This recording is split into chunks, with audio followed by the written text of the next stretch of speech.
InsyaAllah kita mula dengan Ummul Quran, Al-Fatihah. A'udzubillahi minasyaitonirrajim. Bismillahirrahmanirrahim. Alhamdulillahi Rabbil Alamin. Ar-Rahmanirrahim. Maliki yaumiddin. Iyyaka na'budu wa iyyaka nasta'in. Ihdinas siratal mustaqim. Siratal ladzina an'amta 'alaihim ghairil maghdubi 'alaihim waladdallin. Amin. A'udzu billahi samil 'alim minasyaitonir rajim. Bismillahirrahmanirrahim.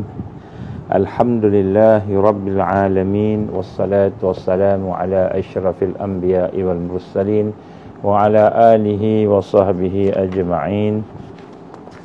Subhanaka la ilma lana illa ma 'allamtana innaka antal alimul hakim wa la haula wa la quwwata illa billahil aliyyil azim.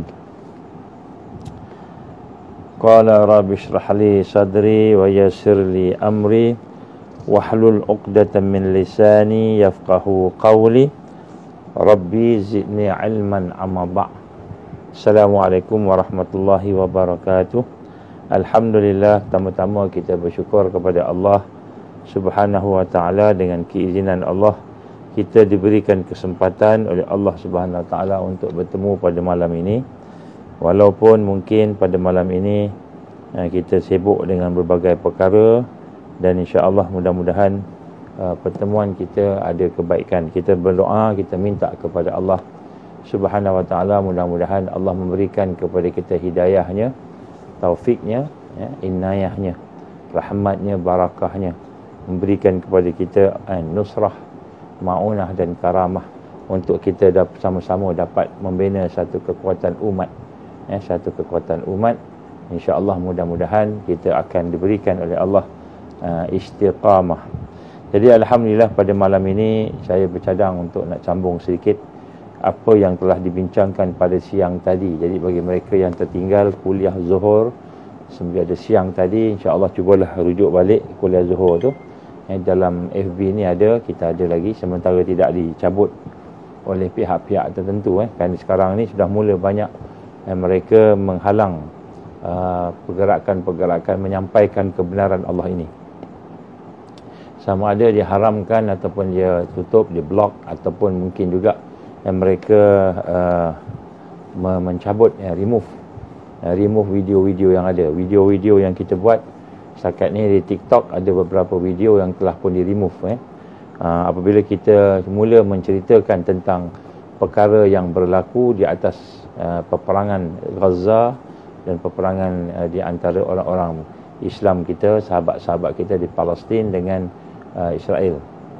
Kita menceritakan tentang perkara yang berlaku, dan sebahagian daripada kita sudah pun membuat viral melalui TikTok dan sebagainya. Dan kita dapati sebahagian daripada video-video tersebut telah di-remove, telah dikeluarkan daripada TikTok ataupun daripada beberapa perkara, walaupun video itu bukanlah satu yang berunsur sensitif, tidak ada pun sensitivity, cuma kita menceritakan apa yang berlaku sahaja. Jadi insya-Allah pada malam ini kita mengambil peluang dan ruang dan sentiasa kita berdoa kepada Allah Subhanahu wa taala supaya mudah-mudahan kita boleh istiqamah. Dan bukan sahaja kita istiqamah, kita minta supaya mudah-mudahan Allah Subhanahu wa taala memberikan kepada kita kekuatan untuk terus sampailah ke akhir hayat kita. Sentiasa kita minta supaya Allah menghabiskan kita daripada umur kita ini dengan husnul khatimah. Allah makhtim alaina bi husnil khatimah wa la takhtim alaina ya Allah bi su'il khatimah. Jadi kita nak kena lihat bagaimana keadaan yang ada pada hari ini supaya kita dapat istiqamah. Baik. Jadi pada malam ni salah satu perkara yang penting untuk kita memahami perkara yang sedang berlaku di dunia ini supaya kita tidak mengikut arus. Kerana kalau kita mengikut arus, kita akan lemah.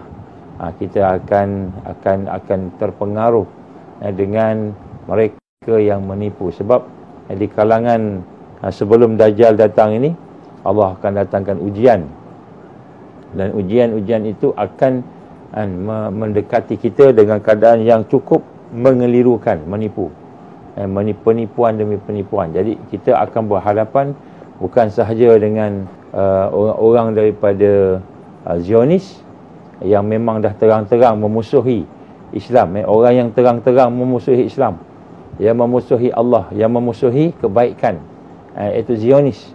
Terang-terang dia bunuh anak-anak, dia bunuh ibu-ibu, dia bunuh orang tua, dia letupkan hospital, dia letupkan gereja, masjid. Dia membuat perkara-perkara yang merosakkan, melanggar undang-undang. Resolusi 181, resolusi 242, banyaklah resolusi yang dia dah langgar dah, dengan perjanjian yang dia langgar. Jadi dalam keadaan dia melanggar, dalam keadaan dia merosakkan bumi ini, masih lagi ada orang yang bersama. Masih lagi ada orang yang bersama. Jadi ini yang kita nak kena sama-sama rasa, alangkan orang-orang yang bersifat jahat seperti Zionis ini pun kita masih keliru. Jadi betul ke tak betul? Apalagi orang munafik. Orang yang munafik, yang Nabi gambarkan, yang lebih aku bimbang kepada kamu itu, pada orang beriman tadi, ialah al-a'imma mudillin. Al-a'imma mudillin, iaitu golongan-golongan, tokoh-tokoh, ulama-ulama, umara, orang yang memimpin yang menyesatkan, yang sesat dan menyesatkan. Jadi kita nak kena berhati-hatilah, insya-Allah. Sebab hari ini kita melihat di seluruh dunia, di seluruh dunia majoriti, bukan minoriti, majoriti orang yang kita tengok, yang kita lihat, mereka bersama dengan Palestin. Majoriti, mereka bersama dengan Palestin. Mereka bersama dengan perjuangan untuk menegakkan keadilan, kebenaran. Kerana itu adalah fitrah.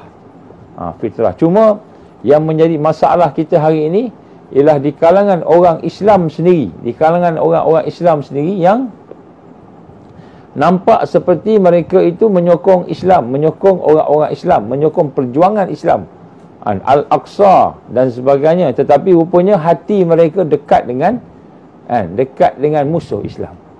Hati mereka dekat dengan musuh Islam. Sanggup dia mengenepikan perkara yang penting dalam Islam hanya kerana nak mengambil hati kawan-kawan. Kawan-kawan dia yang bukan yang memusuhi Islam pun, yang memusuhi Islam. Tak apa, kita akan tengok nanti, insya-Allah.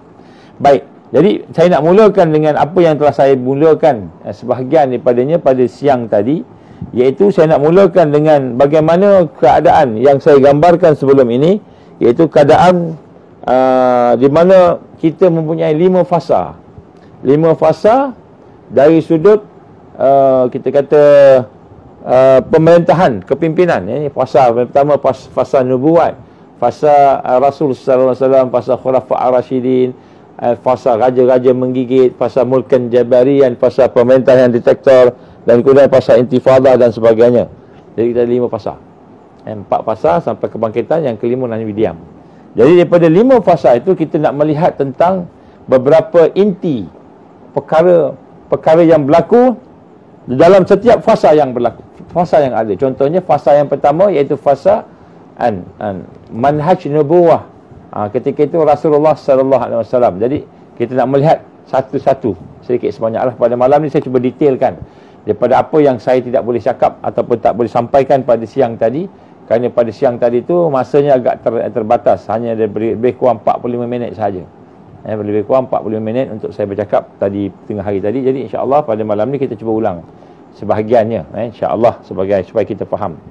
Jadi kita melihat bagaimana yang digambarkan oleh para ulama yang mengkaji, bukan ulama yang tak mengkaji, ulama yang mengkaji banyaklah. Antaranya pimpinan-pimpinan harakah Islam, antara Al-Imam Al-Syahid Hasan Al-Banna rahimallah, begitu juga dengan Syekh Ahmad Yasin rahimallah, Al-Syahid Syekh Ahmad Yasin. Orang-orang yang berjuang ni dan sebagainya lah. Kadang-kadang saya sebut namanya itu agak sensitif sebab mereka telah difitnah. Jadi antaranya kita melihat bahawa dakwah Islam, kebangkitan Islam ataupun umat Islam itu telah berada di dalam 7 suasana, 7 fasa-fasa yang menunjukkan suasana penekanan dakwah yang ada pada masa itu. Yang pertama ialah fasa yang disebut sebagai fasa dakwah Rasulullah sallallahu alaihi wasallam, dan kita kena faham bahawa dakwah Rasul sallallahu alaihi wasallam dia menyampaikan al-Islam sebagai ad-din, al-Islam sebagai satu sistem yang komprehensif. Jadi ini yang menjadi lemahnya kita hari ini. Orang sebut Islam, dia nampak sembahyang, puasa, kan, haji, zakat, dia nampak rukun Islam. Bila sebut Islam, dia nampak ibadah-ibadah khusus. Bila Islam, dia nampak zikir dan Quran, selawat, dia nampak Islam ni selawat, kan. Islam ni zikir. Islam ni dia nampak baca Quran. Jadi sebenarnya al-Islam bukanlah hanya sekadar ibadah khusus. Inilah dakwah komprehensif yang telah dibawa oleh Rasulullah sallallahu alaihi wasallam. Ni fasa yang paling awal sekali, fasa dakwah secara komprehensif. Sehingga kan daripada seorang yang mengajak manusia kepada menyembah Allah, ya ayyuhan nasu ubudu rabbakumul ladzi khalaqakum. Daripada manusia, daripada seorang pendakwah, daripada Nabi sallallahu alaihi wasallam yang mengajak manusia supaya beribadah. Wahai orang-orang, wahai manusia, sembahlah Tuhan kamu, Tuhan yang telah menjadikan kamu, dan menjadikan orang-orang sebelum kamu. Jadi Nabi mengajak manusia supaya beribadah, mentauhidkan Allah. Ini daripada bermula dengan mentauhidkan Allah, kemudian beribadah kepada sistem Islam. Sistem Islam, sesungguhnya ad-din yang diterima oleh Allah adalah al-Islam. Maknanya al-Islam ni dia menyuruh kehidupan. Ya ayyuhalladzina amanu udkhulu fis silmi kafah. Wahai orang yang beriman, masuklah kamu dalam Islam secara menyeluruh semua sekali. Wala tattabi'u khutuwati syaitan. Jangan kamu ikut jejak langkah syaitan. Syaitan ni dia nak ambil, dia nak apa yang dia nak, dia ambil. Tak nak, dia tinggal. Benda yang tak sesuai dengan nafsu, dia tinggal. Jadi ini fasa pertama, fasa dakwah. Dan fasa dakwah ini telah dibawa oleh Rasulullah sallallahu alaihi wasallam 13 tahun di Mekah, 10 tahun di Madinah. 13 tahun yang pertama, Nabi membawa akidah, ibadah, membina kekuatan, tarbiyah dan dakwah. Tarbiyah dan dakwah. Dakwah dan tarbiyah. Jadi jihad ni apa? Jihad ni sekadar membina kekuatan, jihadun nafs. Jihadun nafs. Jadi tak dibenarkan pada peringkat mula tu nak perang dengan orang, nak bunuh siapa-siapa, tak dibenarkan. Kerana orang Islam dalam keadaan baru nak membina kekuatan. Bila ditanya oleh sahabat-sahabat Nabi, ya Rasulullah, bilakah kita nak capai kejayaan, bilakah kita nak menang? Maka dia kata, kita dah kena ketuk, dah kena seksa, dia mati, Sumayyah mati, kan, Ammar mati dan sebagainya, Yasir mati dan sebagainya. Jadi lihat bagaimana Nabi kata apa, kufu aidiyakum wa aqimus salah, genggam tangan-tangan kamu, sabar, dan wa aqimus salah, dan dirikan sabar, dan kamu dirikan solat. Wa kufu aidiyakum wa aqimus salah, kamu genggam tangan kamu dan kamu dirikanlah solat. Jadi pada peringkat awal ni 13 tahun ni prepare, bersedia. Dan akhirnya perintah hijrah, lepas perintah hijrah membina daulah Islam. Jadi dakwah Nabi ke arah membina satu sistem Islam. Macam mana yang digambarkan oleh Allah Subhanahu Wa Taala, kepada malaikat, dia kata apa? Inni ja'ilun fil ardi khalifah. Aku nak menjadikan, kata Allah, di atas muka bumi ini khalifah, kepimpinan, orang yang mewakili kebenaran Allah, yang mewakili agama Allah, itu mereka yang memimpin. Jadi ini fasa yang pertama. Kemudian selepas itu fasa yang kedua, terbinanya negara Islam. Terbinanya negara Islam. Maka kita lihat di Madinah berlakunya contoh-contoh yang baik, contoh-contoh yang hebat sahabat-sahabat Rasulullah sallallahu alaihi wasallam. Kemudian fasa yang ketiga ialah fasa di mana bermulanya kemerosotan ajaran-ajaran Islam, penghayatan Islam. Bermula daripada selepas kewafatan Rasul sallallahu alaihi wasallam. Nabi wafat aja, maka dah ada orang dah murtad, ramai murtad. Tidaklah majoriti, tapi ramai mula murtad dah. Jadi orang munafik makin rasa besar kepalanya. Orang Yahudi rasa hebat diri dia. Bila Nabi wafat saja berlaku perkara-perkara penentangan demi penentangan. Ya, akhirnya berlakulah apa yang digambarkan sebagai zaman-zaman Khulafa ar-Rasyidin. Kemudian selepas itu berlaku pula zaman-zaman raja-raja yang menggigit, daripada Bani Umayyah sampailah kepada Bani Osmaniyah yang kita dengar. Jadi fasa yang ketiga ialah fasa di mana kekuatan Islam itu telah terurai satu demi satu.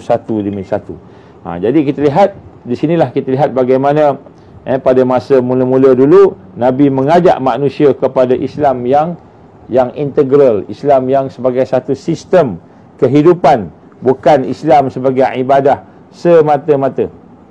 Semata-mata. Dari sinilah kita lihat berlakunya lepas itu penegakan daulah Islam yang macam mana kita tahu, dan dalam penegakan daulah Islam itulah mula kita melihat Islam berkembang. Jadi ini yang kita kena belajar ni, macam mana sahabat-sahabat dulu mendidik, meneruskan tarbiyah dia, macam mana membina kekuatan. Dan kemudian fasa dakwah yang ketiga ialah mula terurai. Kekuatan-kekuatan umat terurai satu-satu.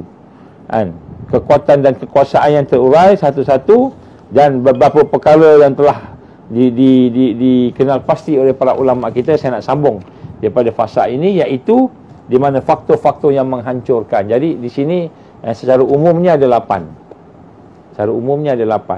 Jadi insya-Allah saya akan tambah lagi.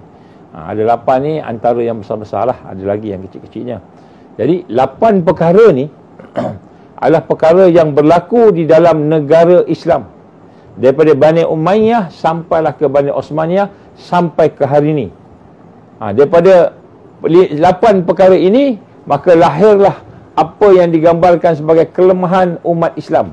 Umat Islam menjadi lemah, dan akhirnya umat Islam menjadi kaum ataupun bangsa yang dijajah, yang ditangkap, dipenjarakan, dibunuh, sampai peringkat menjadi mangsa kekejaman demi kekejaman sehingga pada hari ini. Jadi saya nak bacakan, saya nak simpulkan beberapa perkara ini untuk kita faham.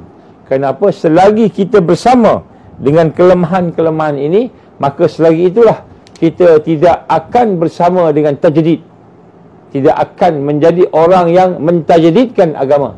May yujaddidu laha dinaha, mereka yang akan mentajdidkan agama. Sebab kita sekarang ni sudah mendekati ataupun menyampai kepada 100 tahun kejatuhan Osmaniyah. Kita dah sampai dah, ataupun dah dekat sampai, ataupun dah sampai, ataupun mungkin setahun dua lagi sampai. Dah dekat sangat lah macam itu. Kalau kita ikut kiraan Hijriah, maknanya kita lagi setahun dua. Kalau kita ikut kiraan Masihi, tak sampai setahun. 1924, 2024. Jadi kita lihat hari ini, kita nak memasuki 100 tahun ini, memasuki 100 tahun ini, maka hendaklah kita faham apakah dia faktor-faktor, apakah dia perkara yang menyebabkan kita menjadi lemah dan dijajah, menjadi lemah dan diperkosa kehormatannya. Umat Islam diperkosa kehormatannya. Sampai peringkat hari ini, kan, kita nak buat demonstrasi, dikatakan buat tunjuk perasaan aman, demonstrasi aman, tetapi dilarang bertakbir. Takbir tak boleh.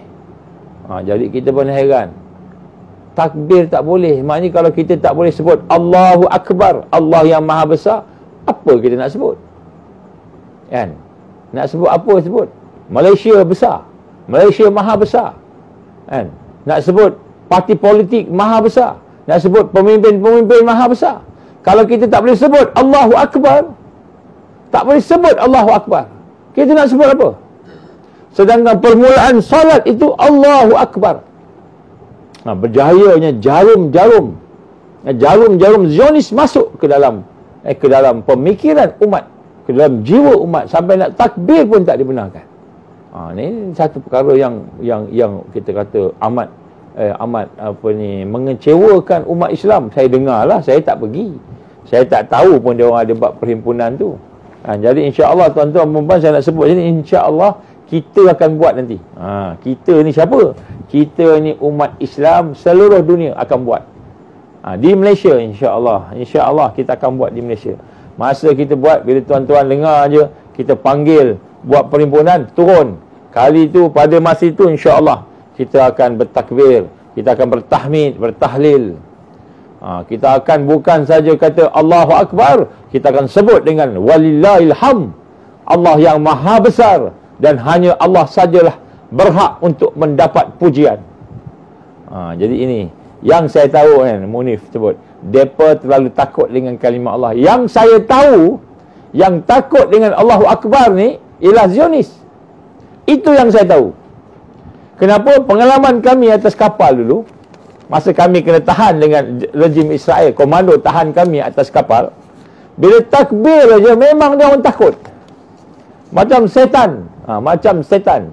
Bila kita, sebab tu kalau kita berjumpa dengan pocong ke hantu ke, tak kira apa benda pun, gondorwa ke, hantu raya ke apa, jumpa je mereka, jangan takut. Nampak mereka tu, pandanglah mereka sebagaimana Brigid Al-Qassam memandang orang Yahudi Zionis. Dia pandang dengan kacamata iman, yakin pada Allah. Maka takbir, Allahu Akbar, Allahu Akbar. Kita takbir. Hantu, setan memang takut takbir. Jadi siapa yang tak mau takbir ni ialah orang yang bersama syaitan. Syaitan cakap siapa-siapa tu? Jangan pula tulis kat situ. Siapa-siapa, jangan tulis. Jangan tulis. Jangan tulis nama, padam nama tu. Saya tahu geram. Tak apa, biar. Jangan tulis nama, biar dia. Kita tahu. Doktor, Datuk Doktor tu kan. Tak apa, biar. Jangan takut takbir. Sebab Allah perintah kita takbir. Allah perintah. Dia siapa nak perintah kita jangan takbir? Dia siapa? Jadi nak sebut kat sini, ada juga manusia yang bersama dengan Zionis di hati. Di luar nampak macam Palestin, tetapi di hati dia nak orang Yahudi. Saya tak tulis siapa-siapa tu, tapi saya nampak begitu. Jadi kita lihat hari ini, pada hari ini kita akan tengok 8 faktor. Ada lagi. Tapi saya nak mula dengan 8 saja. 8 faktor-faktor yang menyebabkan umat Islam duduk di bawah tapak kaki, kasut, boot Zionis. 8 faktor. Kita mulakan dengan apa yang Nabi gambarkan. Yang paling aku bimbang berlaku kepada umat aku ini, lebih teruk, lebih aku bimbang daripada Dajjal, iaitu a'imma budillin. Yang pertama sekali, faktor yang menghancurkan umat, yang mana kalau ada pada kita, maka kita tidak boleh melakukan tajdid. Tak boleh buat tajdid. Apa dia? Yang pertama sekali ialah mereka yang memimpin, mereka yang nak jadi pemimpin, yang berebut-rebut jadi pemimpin, iaitu mereka yang bergaduh, berselisih berkenaan dengan politik, fanatik dengan perebutan kuasa, nak merampas kuasa. Tak kiralah ikut tingkap ke, ikut pintu ke, ikut bumbung ke, tak kiralah. Dan mempunyai cita-cita untuk mempengaruhi rakyat, masa, umat dengan kedudukannya. Jadi yang dia nampak politik aja. Yang dia nampak politik, yang dia nampak pemimpin. Ini hubbud riasah. Kalau dalam bahasa tasawuf kita kata orang yang cinta kepimpinan. Jadi yang pertama sekali yang menjadi masalah ialah apabila manusia yang cintakan kepimpinan ini dan mereka berebut-rebut kuasa dan mereka yang memimpin umat. Jadi sebab itulah kita hari ini sebagaimana digambarkan oleh Allah Subhanahu Wa Taala suratul Anfal ayat 46 saya sebut tadi siang. Bagaimana janganlah kamu berbantah-bantah. Jadi Allah larang kita berbantah-bantah. Larang kita ni bergaduh-gaduh, berdebat yang menyebabkan kamu akan gentar, kamu akan menjadi takut dan kamu akan hilang kekuatan. Suratul Anfal ayat 46. Jadi yang pertama sekali, faktor yang menyebabkan umat kita duduk di bawah kelemahan, kehancuran, kerana mereka mengikuti pemimpin yang mementingkan kepimpinan dia, kuasa dia. Hubbud riyasah, dalam bahasa tasawuf kita panggil orang yang cintakan kepimpinan. Dan bila dia cintakan kepimpinan, maka dalam sistem demokrasi pada hari ini mereka berebut-rebut. Berebut-rebut, maka dia pun buat tim dia, tim A, tim B, tim C. Buat macam-macam supaya kita ni duduk di bawah kepimpinan dia, duduk di bawah kekuasaan dia. Yang dia paling penting dapat kuasa. Yang paling penting tubuhkan kerajaan. Bukan yang paling penting mencari redha Allah. Bukan yang paling penting mardatillah. Bukan yang paling penting untuk beribadah kepada Allah. Paling berpenting untuk menjaga takwa dan menjaga rakyat, menjaga negara, bersifat amanah. Itu bukan yang paling penting. Yang paling penting, yang penting saya dapat jadi pemimpin, saya dapat jadi pemerintah. Jadi selagi kita bersama dengan orang-orang yang munafik, orang-orang yang mensyirikkan Allah ini, maka selagi itulah kita tidak akan keluar daripada, kan kita kata, kepompong, dijajah, dipijak, dirantai, dibunuh oleh Zionis. Ini Allah gambarkan orang yang nampak hebat sebagai kepimpinan, tapi dalamnya penakut dan pengecut. Bacul. Menyangkut. Sebab apa? Allah sebut dalam surah Al-Anfal. Tengok surah Al-Anfal. Jangan kamu berbantah-bantah yang menyebabkan kamu akan menjadi gentar, kamu akan jadi penakut dan hilang kekuatan. Jadi rupanya orang-orang yang nak mencari kepimpinan ini, yang sentiasa bergaduh, berebut untuk menjadi pemimpin tadi, Allah gambarkan psikologinya dalam diri dia, dalam hati dia. Dia penakut, dia takut. Dia menyangka setiap teguran, setiap nasihat, setiap suara yang datang padanya nak jatuhkan dia. Dia takut. Ini siapa ni? Nak jatuhkan dia. Dia rasa macam tu. Kenapa? Gentar. Hatinya gentar. Takut kehilangan kepimpinan dia. Takut, bimbang. Terutama bila nak pilihan raya, lagi dia bimbang. Sanggup dia melakukan apa sahaja supaya dia dapat menang. Takut. Kenapa? Nanti kalau saya kalah, saya masuk penjara. Kalau saya kalah, saya kena saman, kena tuduh. Ini perkara yang sebenarnya menjadi satu yang merosakkan ummah. Nombor satu yang merosakkan ummah ialah a'imma mudillin, tokoh-tokoh yang menyesatkan. Jadi apabila mereka hanya mementingkan kepimpinan dia nak supaya dia yang berkuasa, orang lain semua jatuh, tak boleh kalahkan dia je betul, maka pada masa itulah dia akan melakukan tipu daya, dia akan melakukan ciri-ciri munafik, dia akan berlakon jadi orang yang disayangi, orang yang dikendaki. Berlakon aja. Berlakon saja. Maka dia akan sibuk memperbaiki lakonan dia demi lakonan dia. Sehingga akhirnya yang dipentingkan hanyalah lakonan, iaitu kosong. Penipuan demi penipuan. Bukan benar-benar mahu sanggup membina, bersusah payah bersama-sama dengan masyarakat, dengan rakyat, membina kekuatan. Ini adalah satu perkara yang kita kena faham. Apabila kita bersama dengan mereka ini, ataupun kita duduk reda dengan pemimpin-pemimpin yang menyesatkan ini, maka pada masa itu kita akan duduk di dalam kepompong sesat, dan kepompong yang disesatkan, maka kita akan duduk di bawah jajahan Al-Masih Dajjal. Tak boleh. Kalau kita nak tajdid, nak melakukan pembinaan dan kekuatan, membina islah, membina kekuatan ummah, melakukan taghyir Islami kulli, perubahan Islam yang menyeluruh, maka pada masa itu kita kena mempunyai pemimpin-pemimpin yang bertakwa, pemimpin-pemimpin yang dekat dengan Allah, yang takut dengan murka Allah Subhanahu wa taala. Bukan pemimpin yang pandai bercakap, pandai berpidato, banyak duit, boleh gunakan duitnya, boleh gunakan sampai digelar sebagai Imam Mahdi, sampai dipanggil sebagai Imam Mahdi. Jadi ini nak sebut kat sini bagaimana hari ini taksubnya umat hari ini kepada pemimpin-pemimpin yang pandai menipu ni.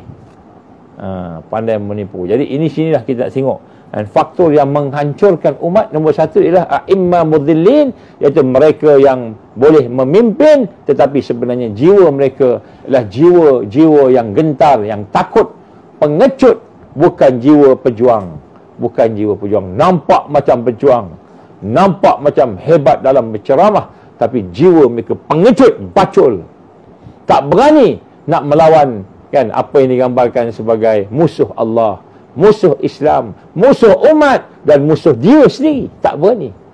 Hanya ikut saja. Apa Amerika cakap, ikut. Apa China cakap, ikut. Apa Rusia cakap, ikut. Apa manusia cakap, ikut. Jadi ini nombor satu. Jadi sebab tu kita sekiranya mahu bersama dengan tajdid dan bersama dengan islah dan intifadah yang sebenar, bersama dengan kebangkitan yang berlaku di Palestin, kebangkitan Al-Aqsa, taufan Al-Aqsa, maka kita kena mempunyai pemimpin yang boleh benar-benar membawa kita kepada Allah yang bertakwa. Walaupun seorang hamba, walaupun seorang yang buruk, tak ada apa-apa.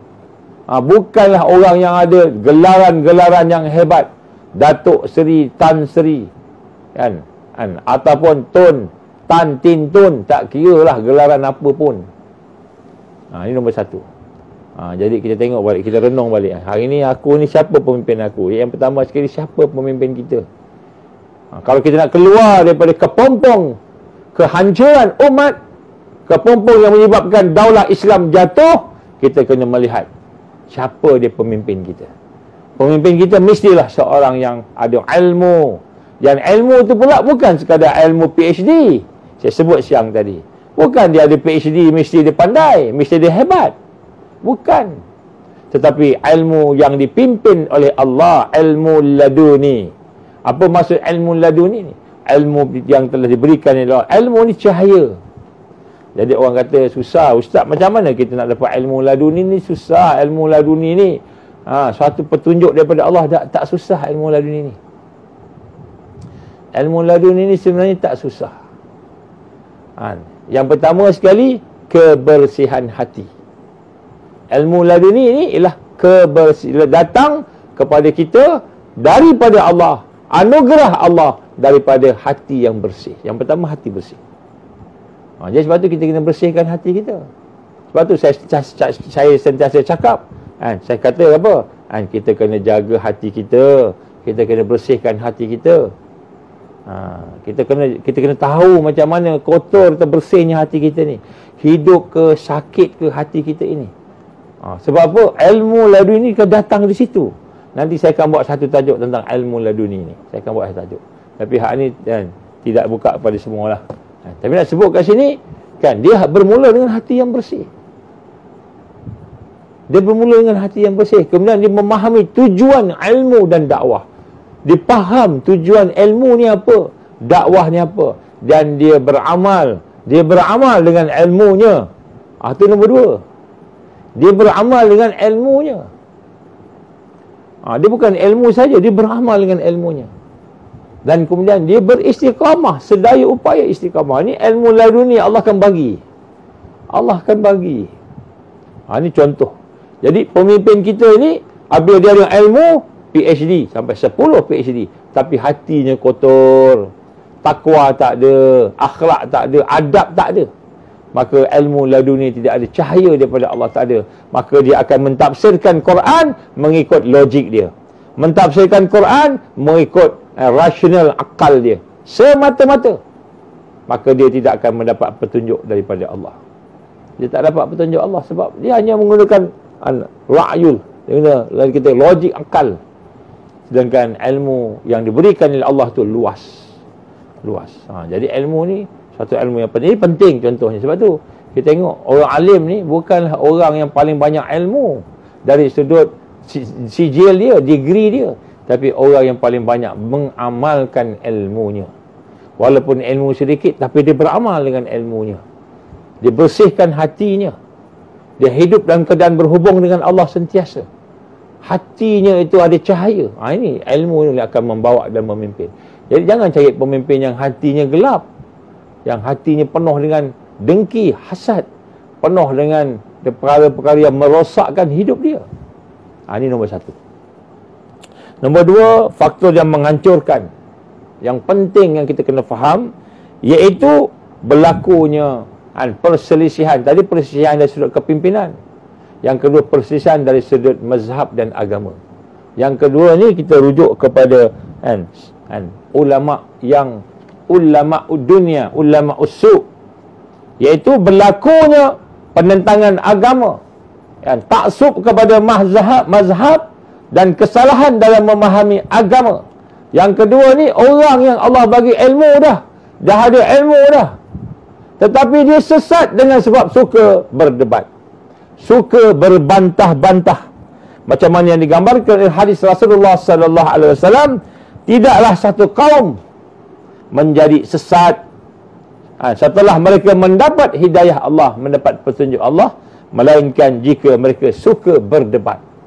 Jadi yang kedua ni, salah satu tanda perkara yang menyebabkan umat ini hancur ialah apabila para alim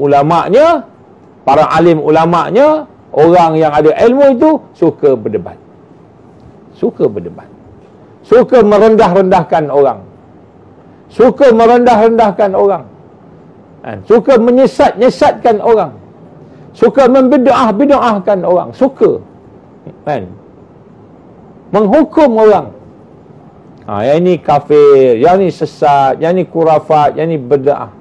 Walaupun yang dikatakan bid'ah, kurafat dan sebagainya tadi itu hanyalah merupakan perbezaan dari sudut pandangan ulama. Beza pandangan aja. Bukan beza akidah. Kalau beza akidah tu lain lah. Memang seorang ni contohnya dia Jabariyah, yang seorang ni mungkin contohnya Qadariyah, yang seorang ni mungkin contohnya Khawarij, seorang ni mungkin contohnya orang-orang yang mempersekutukan Allah, sepertinya Ahmadiyah, Qadiani, seperti Bahai. Ini semua orang yang akidahnya rosak. Jadi kita lihat hari ini kan, padahal akidahnya sama tapi suka bergaduh-gaduh dalam umat ni.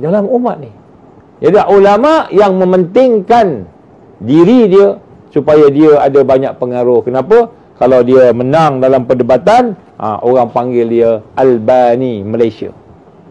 Albani Malaysia. Kenapa? Ini saya pergi, saya tak tahu ni, tapi bila saya pergi Thailand tu, ada seorang ni dia kata, oh no, minta maaf, Thailand ke Indonesia? Thailand. Jumpa dia kata, kenal ke ustaz ni sekian-sekian? Siapa? Ini orang gelak Albani Malaysia. Kenapa Albani Malaysia? Dia sentiasa mensahihkan hadis-hadis.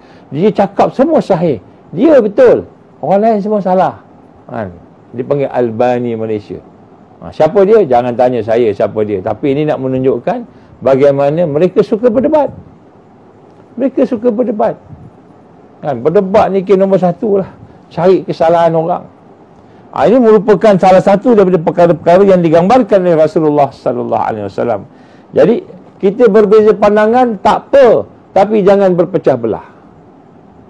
Kita berbeza pandangan, ada hujah masing-masing. Kita ada hujah masing-masing. Ada hadisnya, ada ayatnya, ada yang ada kefahamannya begini, kefahaman begini, tak apalah, itu fahaman masing-masing.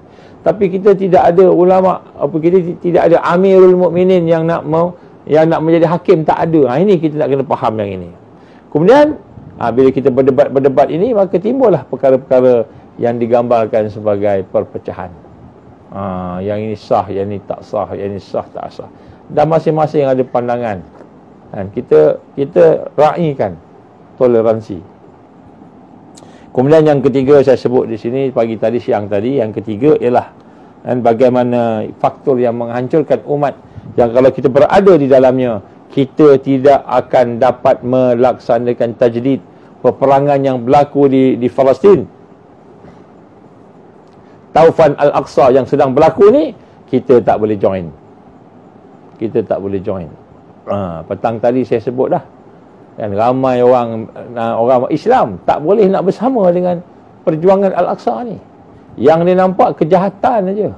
Dia nampak Hamas ni pengganas, dia nampak Hamas ni orang yang bunuh orang, yang sembelih orang macam itu. Dia nampak jahat, padahal apa yang dilakukan oleh Hamas, apa yang dilakukan oleh pejuang-pejuang Islam yang ada di Palestin, bukan mereka jahat, mereka hanya mempertahankan hak mereka. Kalau kita pernah dengar resolusi 242, tak pernah dengar. Resolusi 242 pada tahun 1967, apabila berlaku pertembungan, peperangan antara Arab dan Israel, disebut peperangan 6 hari.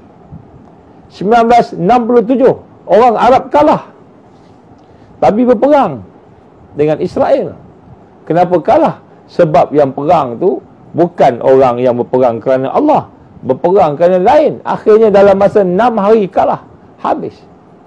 Maka setelah habis kalah, mereka buat satu perjanjian, mereka buat satu kita kata resolusi, kesimpulan. Apa kesimpulan dia? Maka disetujui oleh 15 negara yang menjadi anggota kepada Security Council.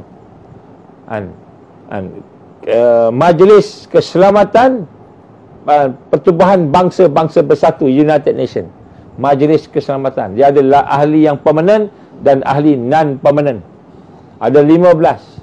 Dalam majlis itu disetujui oleh ahli keselamatan. Majlis Keselamatan negara-negara ni bersetuju untuk menjadikan Gaza dan juga West Bank sebagai tempat orang Palestin. Ini persetujuan 1967. Resolusi 242. Jadi kita lihat bagaimana Israel setuju. Orang Palestin yang diwakili oleh PLO pun bersetuju. Dan tiba-tiba dari masa ke masa, kan, orang Yahudi Zionis ni rampas tanah-tanah tu. Dah setuju dah.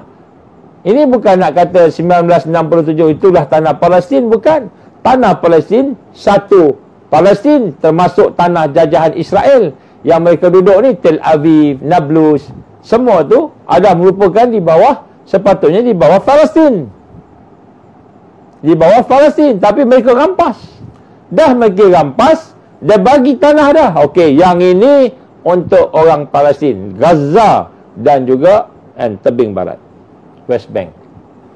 Jadi apa yang telah mereka setuju pada tahun 1967 oleh semua international community yang menjaga keselamatan dunia ini, termasuklah Amerika, termasuklah USSR, termasuklah juga negara-negara yang lain, 15 negara semua, tak ada berkecuali. Maka pada masa itu tiba-tiba Israel rampas balik tanah tu.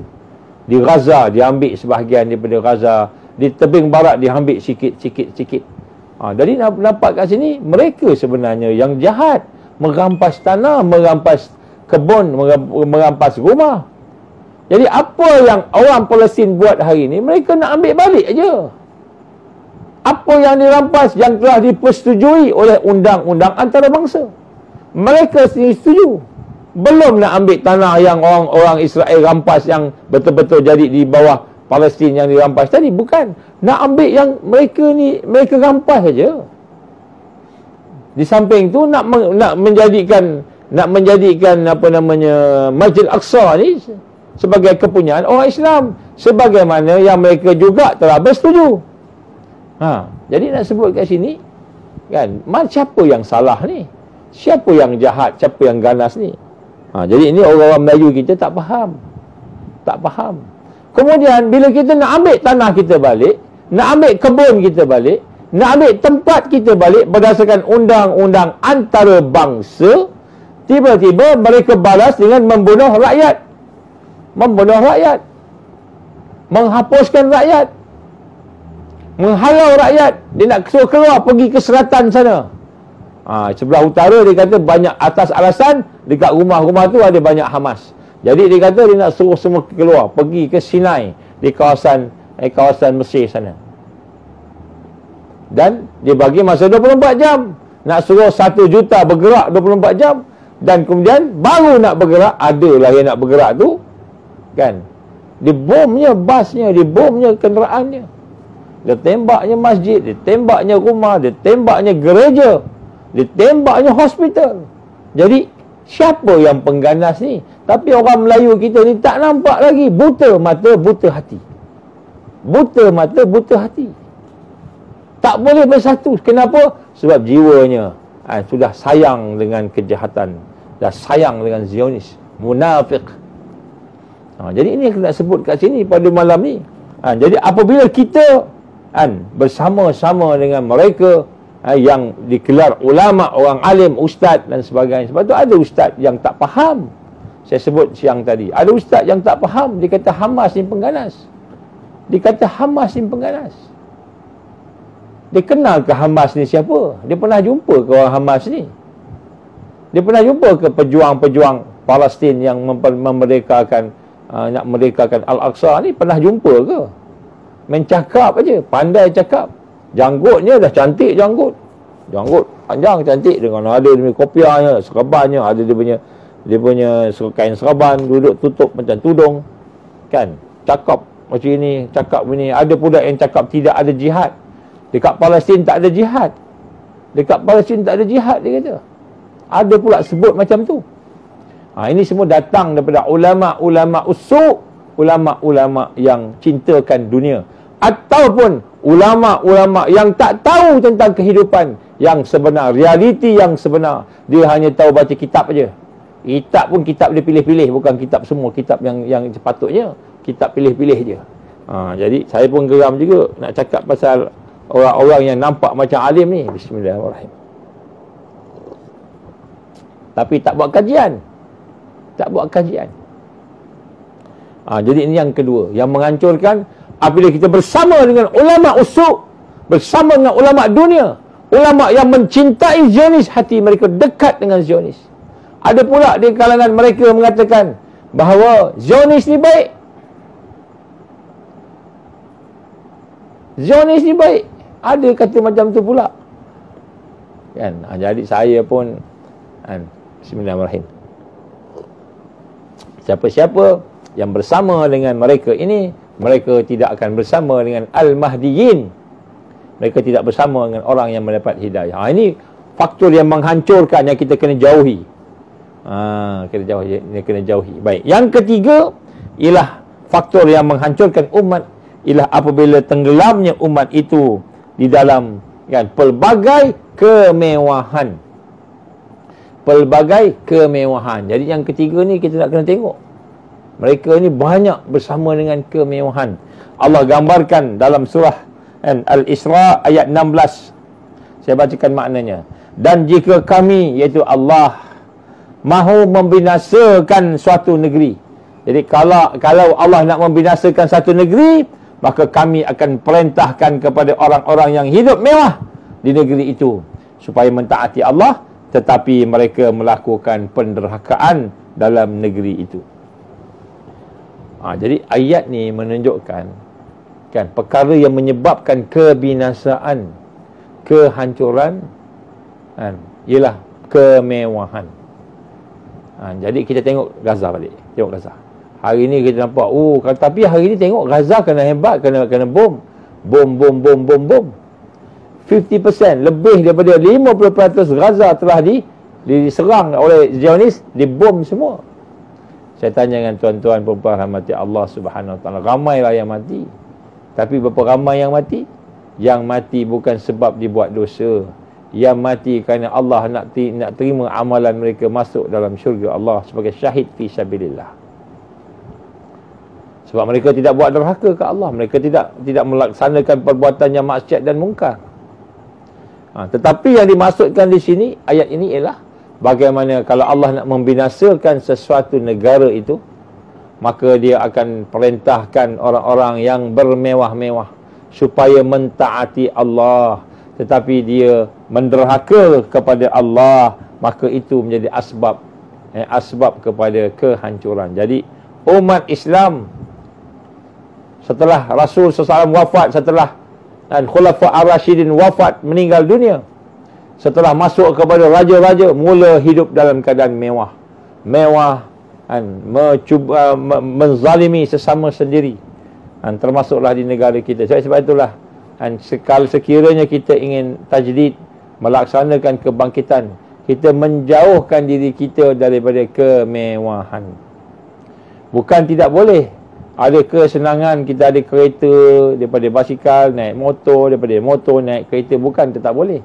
Tetapi bukan bermewah-mewah. Kita menggunakan Islam, kita menggunakan segala yang Allah bagi dalam rangka keperluan. Wabtaghi fima ataakallahu ad-darul akhirah. Wala tansa nasibaka minad dunya ila akhir. Carilah kamu daripada segala yang Allah anugerahkan daripada dunia ini, rezekinya, hartanya, pangkatnya, carilah untuk darul akhirah, negara akhirat. Maknanya kita gunakan apa yang ada untuk kepentingan akhirat, bersifat zuhud.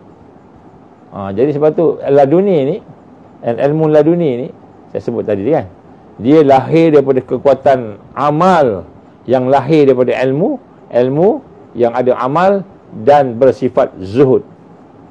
Jadi zuhud ni salah satu ciri-ciri min ladunna tadi, ilmu yang Allah bagi. Jadi sebab tu kita tengok ulama-ulama kita, alim kita yang bermewah-mewah hidupnya, maka mereka ini susah nak dapat zuhud. Bila susah nak dapat zuhud, and Allah tak bagi cahaya ilmu, maka tafsir mengarut tafsir dia. Tafsir jadi mengarut. Kenapa? Dia berasaskan kepada nafsu. Jadi sebab tu sini faktor yang menjadikan kita hancur ialah apabila tenggelam dalam berbagai kemewahan. Jadi kita nak kena tengoklah balik hidup kita ni. Kalau mewah-mewah tu kita tengok supaya jangan sampai kita bermewah-mewah. Kita bimbang bila kita bermewah-mewah, itu tandanya istidraj.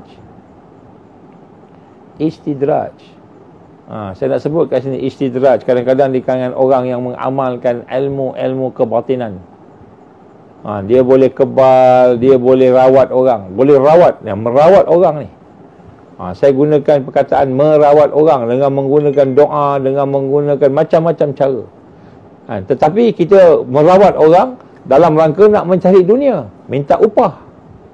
Minta harta. Minta sekian-sekian.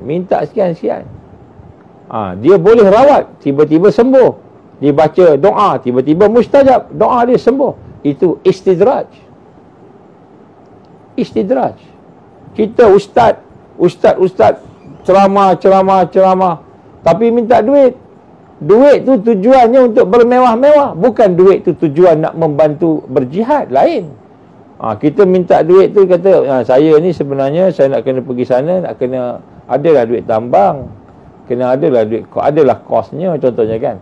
Kemudian kalau ada ekstra, saya minta lah bantulah sikit madrasah, itu lain. Nak minta bantu jihad, minta perjuangan. Tetapi dia buat untuk bermewah-mewah. Untuk dia supaya dia jadi kaya dengan ceramah. Dia ceramah jadi kaya dengan ceramah. Subhanallah. Maka Allah izin itu ialah istidraj. Jangan main-main, istidraj. Kita ingat, kita okey dah tu. Kalau nak cari duit, buat kerja lah. Niaga ke, trading ke apa ke. Itu adalah duit lebih. Niaga contohnya. Tapi jangan dengan dakwah kita dapat jadi kaya dengan dakwah. Kaya nak jadi pemimpin. Jadi pemimpin supaya kaya. Istidraj. Saya seru kepada kawan-kawan Melayu, parti Melayu, pelatih Islam. Kamu masuk politik, kamu jadi pemimpin. Hati kamu nak ada duit, nak kaya dengan jadi pemimpin tadi. Bukan kerana nak khidmat kepada agama, khidmat kepada Allah, khidmat kepada rakyat. Bukan yang itu. Nak cari supaya duit banyak. Ada tender sana, tender sini, ada kuasa sana, kuasa sini. Maka Allah izin berlaku tersebut. Jadi kaya. Dulu tak ada kereta, sekarang kereta besar. Dulu tak ada kod, sekarang pakai kod tiap-tiap hari. Dulu naik kereta pun kereta serupa tak kereta. Sekarang ni ada driver tolong buka pintu. Sekiranya kita berhajat kepada perkara tersebut, maka itu istidraj daripada Allah. Istidraj daripada Allah. Hati-hati. Kerana itu sebahagian daripada mencari kemewahan. Kemewahan dunia ni. Kemewahan dunia. Kita tujuan kenapa nak jadi wakil rakyat ni? Ialah bila kita jadi wakil rakyat ni, kita boleh ada peluang-peluang berniaga. Saya ada kuasa lah nak bagi kerja, projek-projek ribu-ribu, juta-juta ni saya boleh dapat. Saya boleh tolonglah keluarga saya, tolonglah. Alasan nak tolong, tapi sebenarnya untuk diri dia sendiri, untuk keluarga dia sendiri. Subhanallah, itu istidraj. Jadi kemewahan ni, berada dalam kemewahan ini adalah istidraj. Bukan maknanya kita tak boleh ada baju elok, kereta elok, bukan. Tapi kita mahu bermewah-mewah. Dan bermewah-mewah inilah antara perkara yang menjadi perangkap kepada, kita kata, kejatuhan khilafah Islam. Bila raja dah fikir nak bermewah-mewah, bila pemimpin dah fikir nak bermewah-mewah, bila mereka berfikir untuk bermewah-mewah, maka Allah SWT akan memberatkan mereka. Mereka susah nak taat kepada Allah. Mereka akan menderhaka kepada Allah. Dan bila menderhaka kepada Allah, maka Allah akan jatuhkan umat. Dan ini faktor kejatuhan. Faktor kejatuhan ni.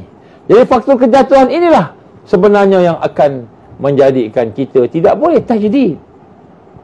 Saya nak berjuang untuk Palestin, saya nak berjuang untuk Masjid Al-Aqsa, tapi hati kita masih lagi mencari dunia, masih lagi mencari kepimpinan.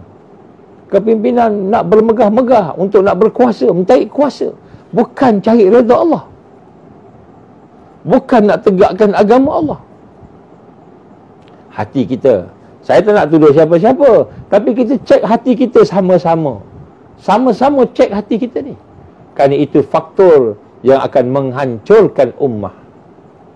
Jadi faktor menjatuhkan ummah ni menyebabkan habis negara Islam, jatuh habis. Dikalahkan oleh negara musuh, bukan sebab musuh kuat, tapi kerana kita bermewah-mewah. Jadi ada harta tak salah, ada harta banyak tak salah, pangkat tinggi tak salah, tetapi kita ada harta banyak, pangkat tinggi, ada kelebihan yang baik, kita jadikan sebagai jihad fi sabilillah, infak fi sabilillah. Kita gunakan untuk mendapat akhirat, kesempurnaan akhirat. Gunakan untuk JDT, jihad dakwah dan tarbiyah. Bismillah. Yang keempat ni saya baru masuk ni malam ni. Tadi siang saya tak sentuh. Saya sentuh sampai 3 ni. Yang keempat, apabila kita melihat umat Islam, termasuklah pemimpin Islam, ulama Islam, orang yang ada ilmu, ataupun rakyat masa Islam, memberikan kepercayaan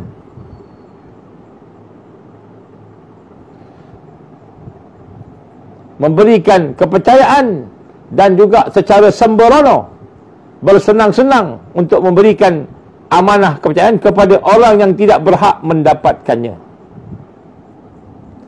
Jadi keempat, kronism.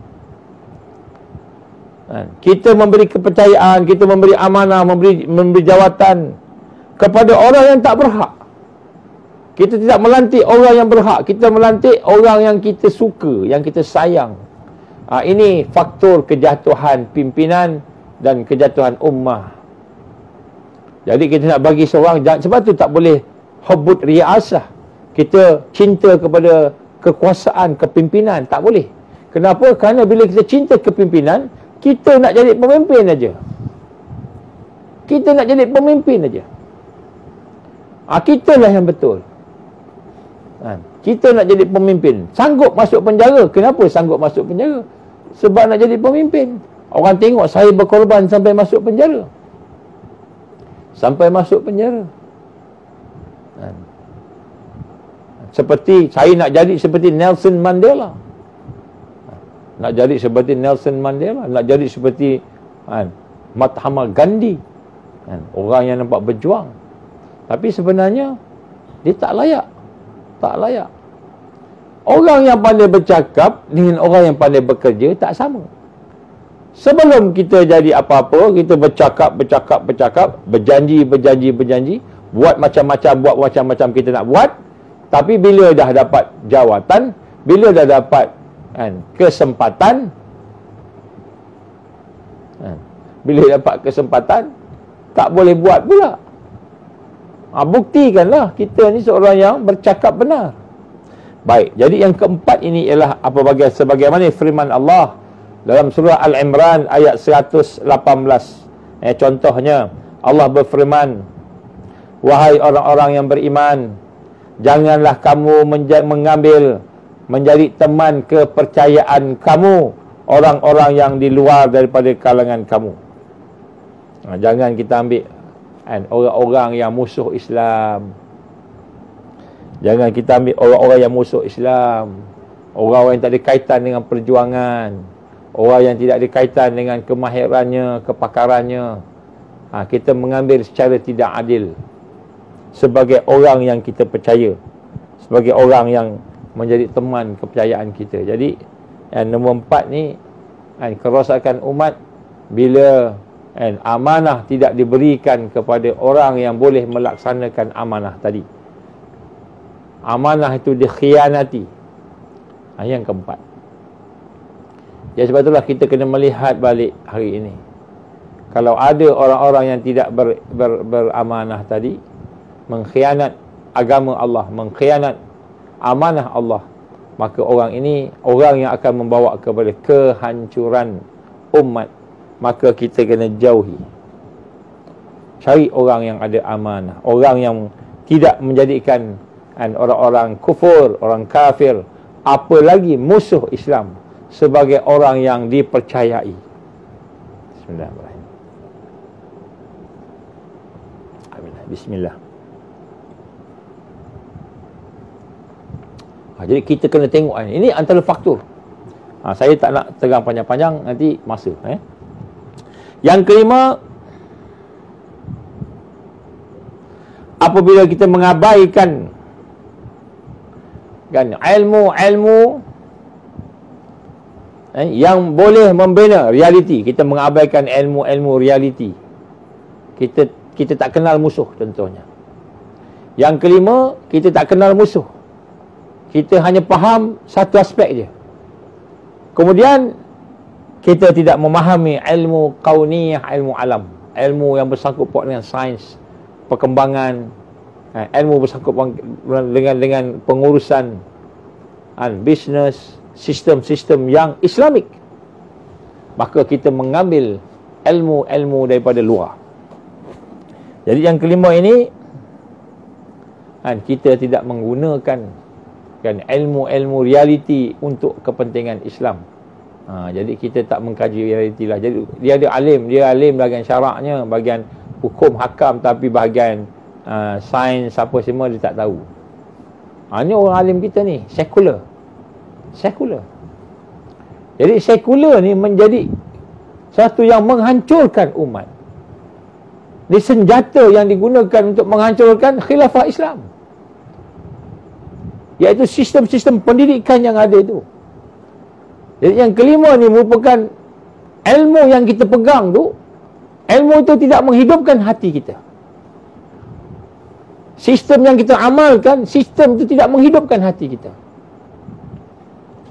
Sedangkan Allah berfirman dalam surah Yunus ayat 101, katakanlah, perhatikanlah apa yang ada di langit dan apa yang ada di bumi. Allah suruh tengok apa yang ada langit, apa yang ada di bumi. Allah suruh tengok realiti.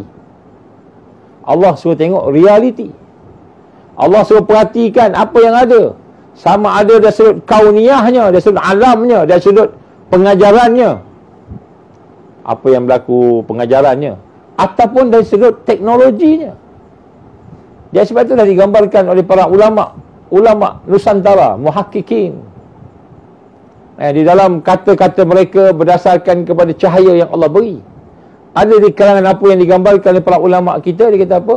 Di akhir zaman, mereka yang akan bangkit, yang akan tajdid itu ialah mereka yang bersih hatinya bersih, dan ilmu teknologinya tinggi, dan juga ilmu realitinya tinggi. Ilmu realiti ni dia boleh membaca alam. Dia boleh membaca alam, melihat realiti. Wah, ini realiti Islam, rakyat Islam, umat Islam. Yang ini realiti musuh, kan? Musuh yang menyerang, musuh yang bersembunyi. Ini realiti munafikin, ini realiti musyrikin. Dia kenal, dia tahu. Maka dia memahami akan realiti yang ada pada hari ini. Maka dia melihat dengan kaca mata iman, cahayanya, basirah tadi. Maka dia menggabungkan tadi, membina kekuatan. Jadi orang yang tak faham realiti inilah yang disebut Hamas ni pengganas. Orang Palestin ni pengganas, kan? Sampai ada keluar perkataan, pergi mampus dengan Palestin. Kami dah boring dah. Daripada dulu sampai sekarang tak selesai-selesai. Kan? Asyik bergaduh je, dia kata. Asyik bergaduh je orang Palestin dengan orang Yahudi Israel ni, bergaduh je. Kan? Maka dia kata pergi mampus dengan mereka tu. Sampai keluar perkataan begitu, saya dengar. Bagaimana dia menyatakan, dah lah, cukuplah, tak payah fikir tu. Baik kita fikir pasal bola sepak kita ni. Macam mana kita ni nak bagi bola sepak kita menang Piala Dunia. Macam mana nak bagi negara kita ni lebih banyak makanannya, sekarang tak ada makanan. Kita fikir masalah kita lah. Dah cukup masalah kita ni, tak fikir masalah lain. Ini orang yang tidak memahami realiti.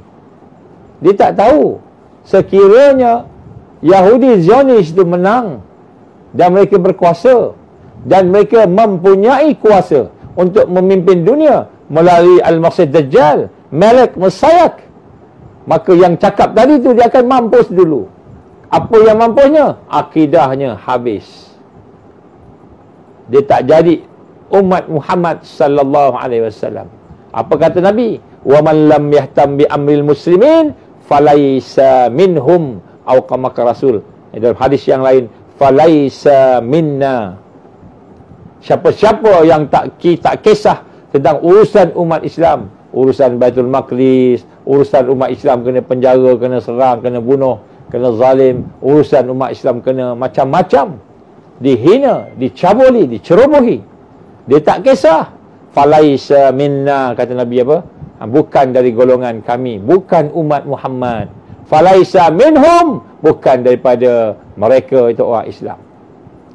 Sembahyang, pergi haji, puasa, bayar zakat, tiba-tiba di depan Rasulullah SAW di Yaumul Hisab, hari kita akan dihisab oleh Allah, tiba-tiba Nabi tak pandang.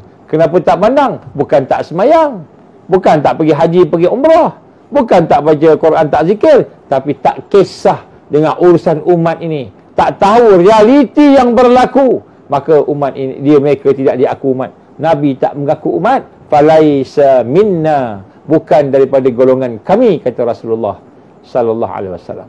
Jadi sebab itulah orang yang terperangkap dengan sekular, memisahkan dengan agama ni agama aja, yang sains ni sains aja. Dia tak faham realiti musuh. Dia tak faham realiti United Nation. Apa United Nation ni? PBB ni apa? Freemason. Semua tipu, dia kata. Illuminati. Tipu tak ada lah. Illuminati lah Freemason. Macam mana kata Stalin? Apa kata Stalin? Agama ini candu masyarakat. Macam Stalin kita apa? Stalin ke Karl Marx? Dia kata agama ni candu masyarakat. Kalau tidak ada agama, masyarakat akan progress. Masyarakat akan maju. Jadi orang-orang yang telah ditipu oleh kehidupan dunia ini, sehingga mereka tidak mahu mencerap ilmu-ilmu, tidak mahu memahami realiti yang ada. Ini perkara faktor yang kelima. Jadi kita kena faham. Untuk tajdid kita kena kenal musuh. Siapa musuh? Allah SWT menggambarkan, walan tarda ankal yahud walan nasara hatta tattabi'a millatahum. Tidak akan sekali-kali orang Yahudi, orang Nasara redha kepada kamu, sehinggalah kamu ikut jadi hamba mereka, ikut mereka. Allah dah cerita dalam Quran. Ni bukannya hadis lagi, ni Quran.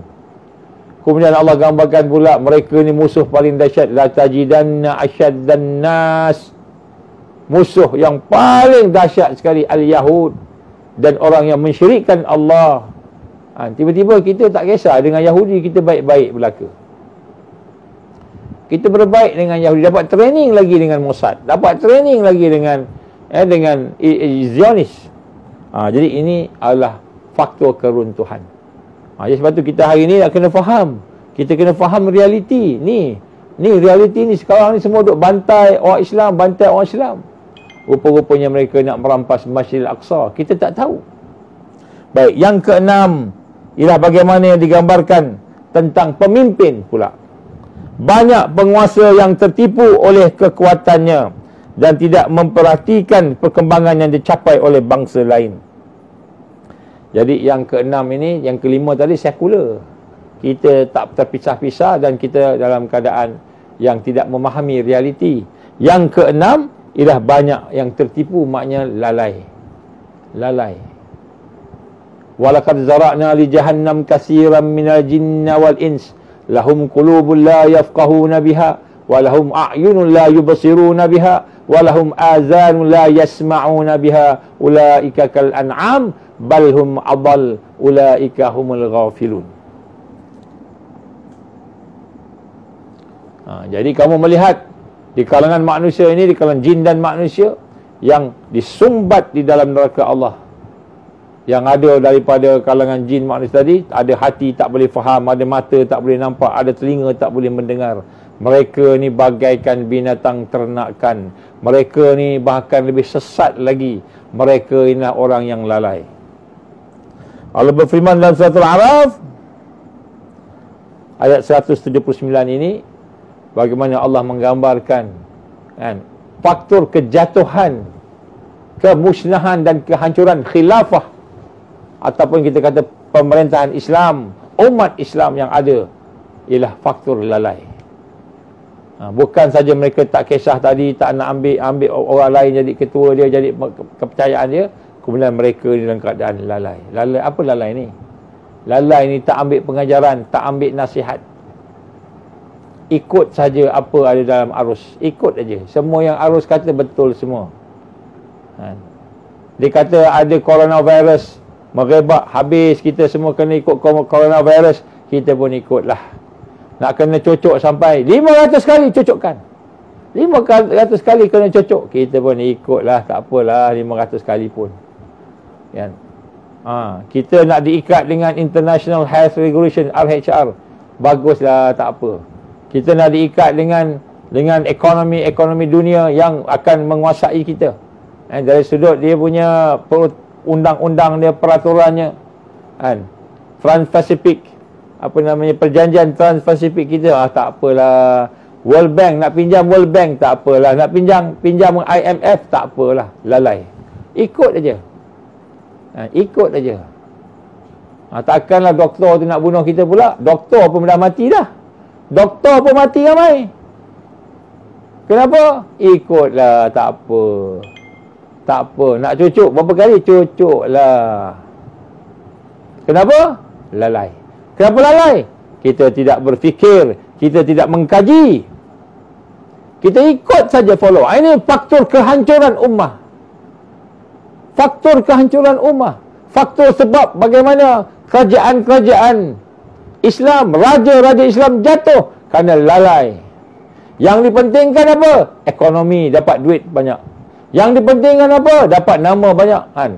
Pasukan terbaik di dunia. Nak compete dengan bola sepak. Nak compete dengan sukan. Tuan-tuan rahmati Allah Subhanahu Wa Taala, kadang-kadang kita bersyukur sebab Malaysia kalah. Bersyukur sebab Malaysia kalah. Walaupun hati kita rasa nak menang, main bola supaya menang, badminton menang, ni menang, kalau boleh semua pakat menang belaka. Tapi tiba-tiba Allah bagi kita kalah. Kenapa Allah bagi kita kalah? Allah nak suruh kita fikir, kamu ni seronok dengan benda yang tidak sepatutnya kamu seronok. Kamu kena tipu dengan benda yang kamu seronok dengannya. Kamu kena tipu ya. Kalau menang, oh rasa kuat, rasa best, hebat. Padahal bukan kita yang menang, orang lain yang menang. Orang lain dapat duit. Berapa juta bisnes dibuat daripada bola sepak. Berapa juta dia buat daripada bola sepak, dia menang, dapat.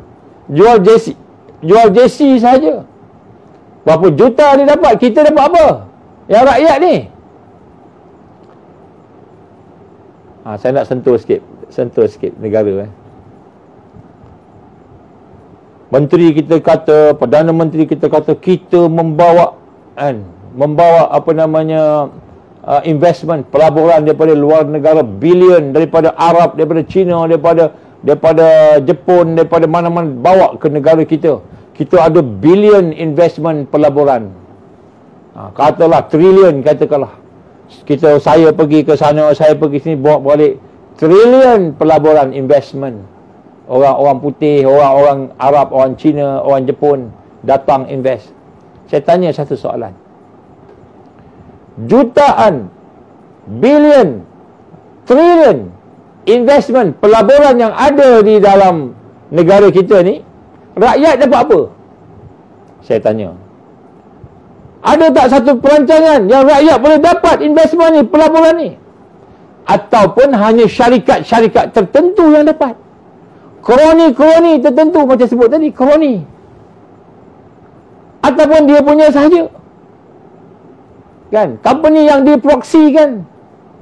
Ataupun mungkin yang dapat kekayaan ataupun kebaikan, kesenangan daripada investment pelaburan tu, syarikat yang invest, dia yang dapat. Kita dapat apa? Apa yang rakyat dapat? Ada rakyat dapat beli beras daripada 1 bilion investment tadi. Dapat boleh dapat pekerjaan, dapat upah, ataupun dapat apa-apa. Apa yang rakyat dapat? Oh, kita bawa masuk 1 juta, 1 trilion investment pelaburan antarabangsa, pelaburan luar. Kita ada orang kaya sini, orang kaya sana. Apa yang rakyat dapat? Ini soalan saya lah. Adakah satu sistem pelaburan daripada pelabur antarabangsa ni datang ke Malaysia, jelas nampak, oh, ada 100,000 B40 akan dapat kerja sekian. Dapat keuntungan sekian. Boleh berniaga sekian. Ada ke? Saya tanya. Ada ke sesuatu yang jelas, yang nampak, ataupun hanya cakap retorik saja? Ini kata tertipu. Oh, kita berjaya menjuarai AFC. Kita berjaya menjuarai kelab-kelab. Kita berjaya mengaut keuntungan. Stadium berjaya mengaut keuntungan dengan kedatangan penonton-penonton yang memenuhi stadium. Dulu tak ada ramai sangat, sekarang dah ramai. Semua berjaya. Saya nak tanya, berapa sen rakyat dapat daripada kejayaan tu? Jualan tiket di stadium tu, berapa sen yang rakyat dapat balik? Mungkin saya tak tahu. Tapi kalau tahu, kalau ada, ceritalah.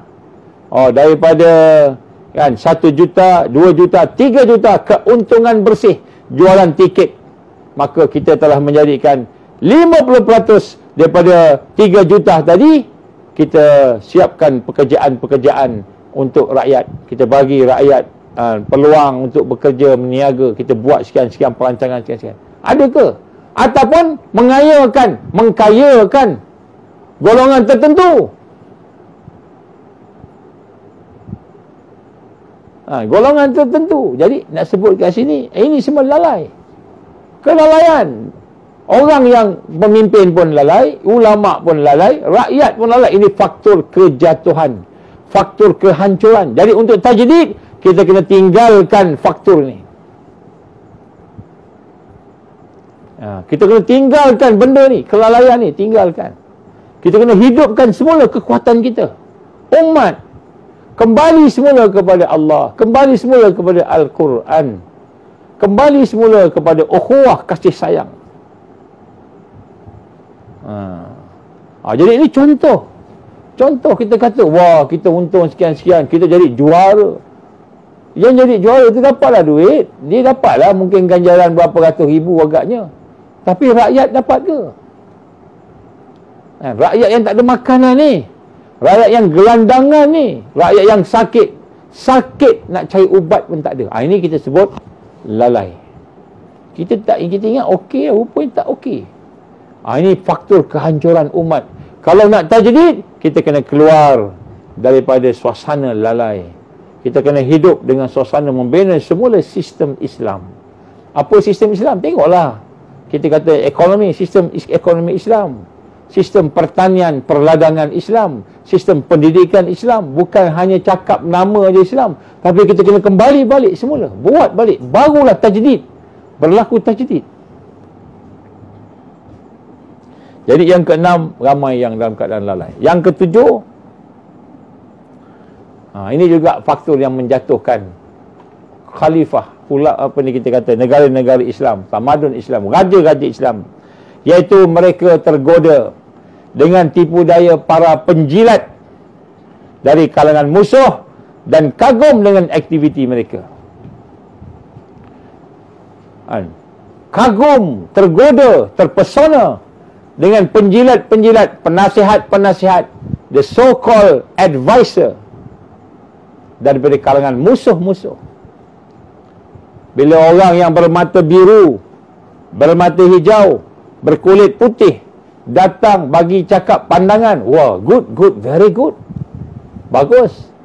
Kenapa? Sebab mata dia biru, orang putih.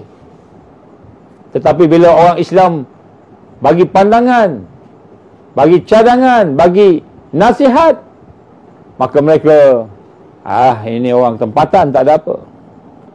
Allah berfirman dalam Al-Quran, surah Al-Imran ayat 100, wahai orang-orang yang beriman, jika kamu mengikuti sebahagian daripada orang-orang yang telah diberi Alkitab, nescaya mereka akan kembalikan kamu menjadi orang-orang kafir setelah kamu beriman. Surah Al-Imran ayat 100. Jadi hari ini kita lebih percaya kepada orang barat, kita lebih percaya kepada orang timur, kita boleh percaya kepada orang luar. Mungkin dia musuh kita, musuh Islam, mungkin dia munafik, tapi dia pandai menjilat, pandai mengampu. Kita percaya. Ini dia PhD daripada Amerika, PhD daripada Belanda. Kita percaya dia hebat. Kita tak rujuk kepada orang yang beriman, orang yang bertakwa. Kita tak rujuk kepada Quran dan hadis Nabi sallallahu alaihi wasallam. Maka di sini Allah menggambarkan, wahai orang beriman, jika kamu mengikuti sebahagian daripada orang-orang yang telah diberi Alkitab, Yahudi dan Nasara, nescaya mereka akan mengembalikan kamu kepada kafir. Wa iyazbillah min zalik. Ini suratul Imran ayat 100. Allah sebut dalam Quran. Jadi hari ini kenapa kita mengambil orang luar, apalagi dari kalangan Yahudi dan Nasara, dari kalangan musuh Islam, lebih-lebih lagi Zionis, lebih-lebih lagi daripada orang-orang yang memusuh Islam, orang Kristian yang memusuh Islam. Tak semua Kristian musuh Islam. Orang Hindu yang memusuhi Islam, kita pula ambil dia sebagai penasihat, sebagai orang yang menjadi panduan, sebagai pemimpin kita. Kita pilih pula dia sebagai pemimpin, atau orang-orang yang menyokong musuh tadi. Jadi ini adalah faktor yang menjatuhkan, faktor yang menghancurkan raja-raja pada sebelum ini, iaitu raja-raja Mulkan A'dan, raja-raja yang menggigit Quran dan Sunnah. Jadi kalau raja-raja kita juga tengok orang mata biru, mata hijau ni, kan, pun masalah juga. Dia tak refer kepada Allah dan Rasul, pada Al-Quran dan hadis, pada mereka yang cerdik pandai di kalangan umat Islam. Ramai orang cerdik pandai umat Islam ni. Ini satu faktor. Yang ke-8, yang terakhir yang saya nak sebut dekat sini, ialah faktor yang menghancurkan, ialah lemahnya akidah. Lemahnya akidah yang menghantar kepada kekuatan akhlak, yang membawa kepada kebinasaan. Jadi yang ke-8 ni ialah akidah. Inilah yang paling besar sekali. Kita tidak mentauhidkan Allah. Kita melihat Masjid Al-Aqsa, kita lihat dengan pandangan kemanusiaan. Kita tak melihat Masjid Al-Aqsa dengan pandangan akidah, pandangan iman. Kita melihat saudara kita berjuang di Palestin, kita melihat dengan pandangan mata kasar. Ini orang Palestin lawan orang Yahudi. Ini orang Arab lawan dengan orang Bani Israel. Kita tidak melihat dengan pandangan akidah. Allah menggambarkan dalam surah Al-Imran ayat 149, wahai orang-orang yang beriman, jika kamu mentaati orang-orang kafir, nescaya mereka akan kembalikan kamu ke belakang, iaitu menjadi kafir. Lalu jadilah kamu orang-orang yang rugi. Surah Al-Imran ayat 149. Sebab tu hari ini dia tak suka dia dipanggil kafir. Orang kafir tak suka diri dipanggil kafir. Kenapa? Sebab Allah sebut sini, wahai orang beriman, jika kamu taat kepada orang-orang kafir, maka mereka akan kembalikan kamu ke belakang, itu murtad, dan menjadi orang yang rugi. Ini rahsia kenapa tak nak sangat orang kafir ni, tak suka dipanggil kafir. Tak apa, panggil saya non-Muslim. Kenapa panggil non-Muslim? Sebab non-Muslim ni, Islam ni salah satu je agama yang ada di atas muka bumi ni. Salah satu agama je. Salah satu agama je. Jadi maknanya besok kita nak gabungkan agama-agama. Semua agama ni disatukan. One world religion. Jadi sebab tu jangan panggil kami kafir, panggil kami non-Muslim. Kenapa tak panggil kafir? Sebab kafir terus Allah tolak dia. Qul ya ayyuhal kafirun la a'budu ma ta'budun wa la antum 'abiduna ma a'bud wa la ana 'abidum ma 'abadtum wala antum 'abiduna ma a'bud lakum dinukum waliyadin. Wahai orang yang kafir, qul ya ayyuhal kafirun, katakanlah kepada orang-orang kafir, kamu tak sembah apa yang kami sembah, dan kami juga tak sembah apa yang kamu sembah. Kan? Sampai 2 kali. Dan kemudian lakum dinukum waliyadin, agama kamu, agama kami. Tetapi apabila kafir itu diganti dengan non-Muslim, maka non-Muslim itu jadi apa? Ini orang Islam, saya ni orang ni orang Kristian, orang ni orang Hindu, orang ni. Jadi tak apa, agama ni sama je, semua ajak buat baik. Agama ni sama je, itu liberalisme. Jadi rupa-rupanya liberalisme ini akan menjadi satu yang menghancurkan kita juga. Menghancurkan kita juga. Apa salah panggil dia kafir? Kenapa dia kafir? Sebab dia menutup kebenaran Allah Subhanahu Wa Taala. Saya tak tutup kebenaran Allah. Ni baca Quran ni, tengok apa Quran sebut, suruh dia baca Quran. Tengok Quran sebut apa. Ya ayyuhan nasu ubudu rabbakumul ladzi khalaqakum. Wahai manusia, sembahlah Tuhan kamu, Tuhan yang menjadikan kamu dan menjadikan orang sebelum kamu. Allah perintah sembahlah Tuhan kamu, wahai manusia. Bukan Allah kata wahai Melayu, wahai Arab, bukan. Jadi bila tengok tu, ini seruan daripada Tuhan ni, sembah macam mana? Janganlah kita ikut yang lain daripada apa yang diturunkan oleh Al-Quran. Jadi bila kita menutup apa yang Allah perintah, kafirlah tu. Kita tak nak terima apa yang itu, namanya istilahnya kafir. Qul ya ayyuhal kafirun, wahai orang-orang, katakanlah kepada orang-orang yang kafirun, orang yang menutup kebenaran.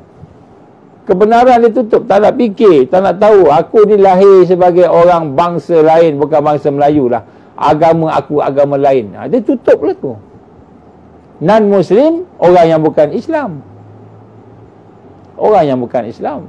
Jadi besok kalau ada satu agama, kesatuan agama-agama, maka tak kira lah Islam ke Hindu ke semua, dia kata sama. Dia kata. Jadi sebab tu dia tak nak apa ni istilah kafir ni. Tak nak dia kata menjijikkan apa. Betul ke engkau rasa menjijikkan? Sebenarnya engkau sahaja je nak gunanya.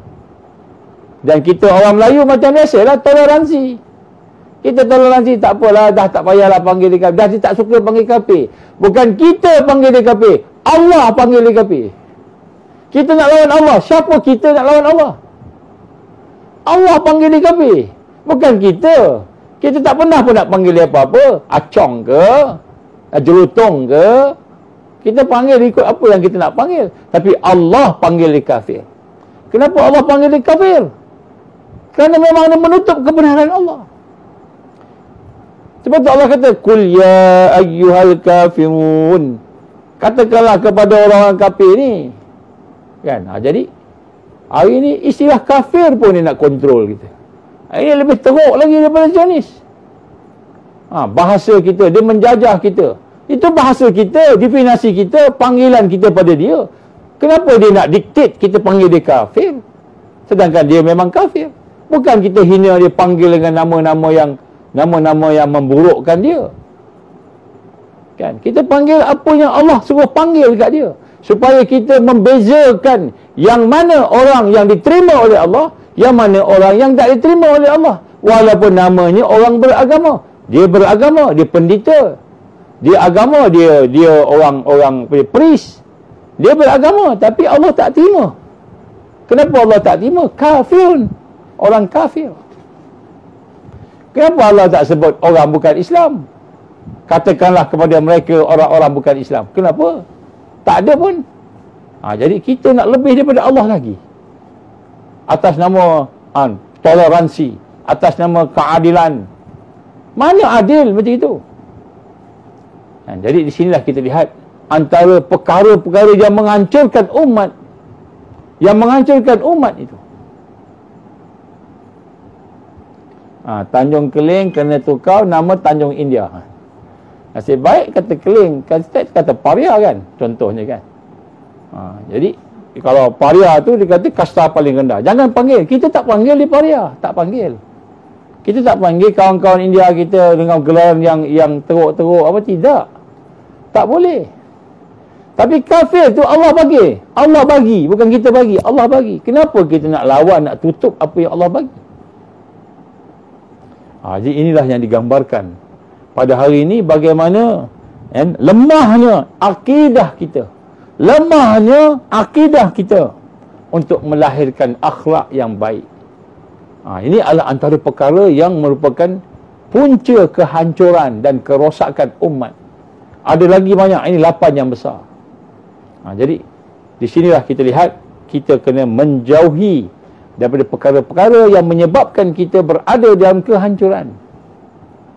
Ini fasa di mana kita berada dalam kehancuran sehinggalah apabila berlaku fasa seterusnya, iaitu orang Islam kalah. Orang Islam kalah.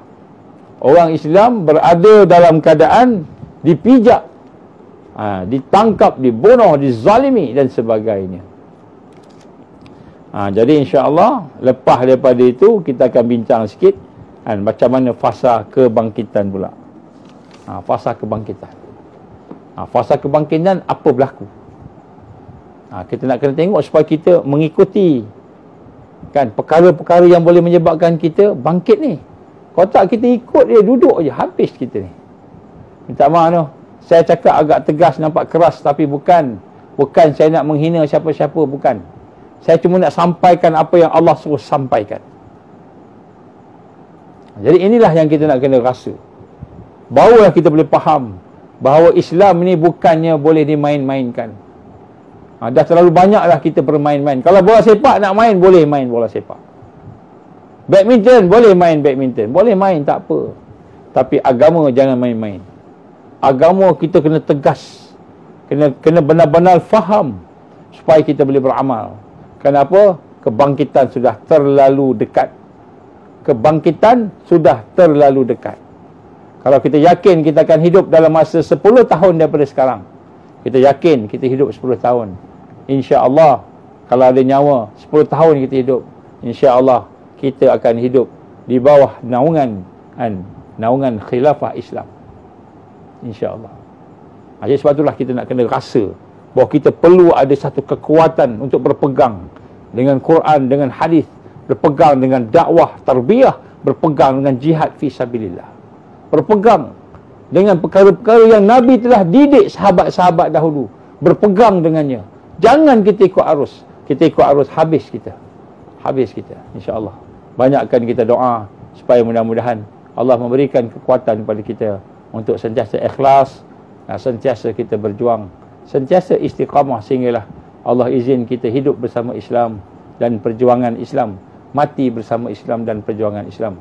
Mudah-mudahan Allah pilih kita termasuk dalam golongan mereka yang istiqamah sehingga mendapat ahsanul khatimah, kesudahan penutup yang terbaik, insya-Allah. A'udzubillahi minasyaitonir rajim. Bismillahirrahmanirrahim. Alhamdulillahirabbil alamin wassalatu wassalamu ala asyrafil anbiya wal mursalin wa ala alihi wa sahbihi ajma'in. Allahumma innaka ta'lamu anna hadhihi alqulub qad istamat ala mahabbatik wa iltaqat ala ta'atik wa tawahadat ala da'watik wa ta'ahadat ala nusrati syari'atik.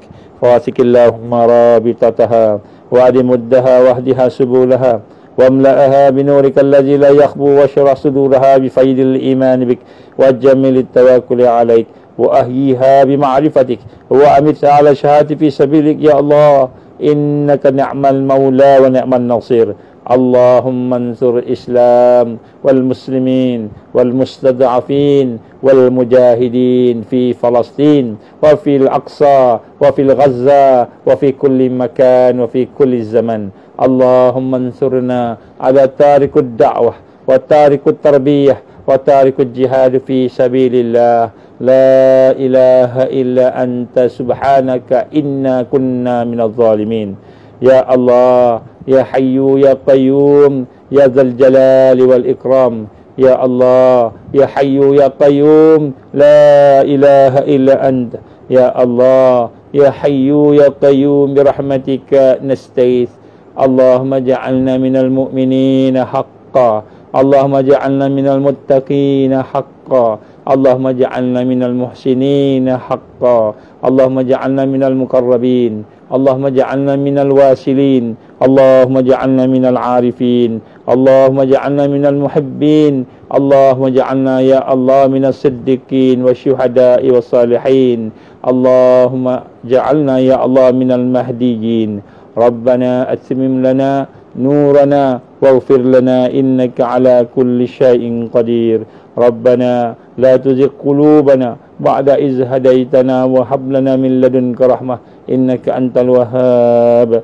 Rabbana ighfir lana dhunubana wa israfana fi amrina wa tsabbit aqdamana wansurna 'alal qaumil kafirin. Rabbana hab lana min azwajina wa dhurriyyatina qurrata a'yun waj'alna lil muttaqina imaman. Rabbana atina fid dunya hasanah wa fil akhirati hasanatan wa qina azaban nar.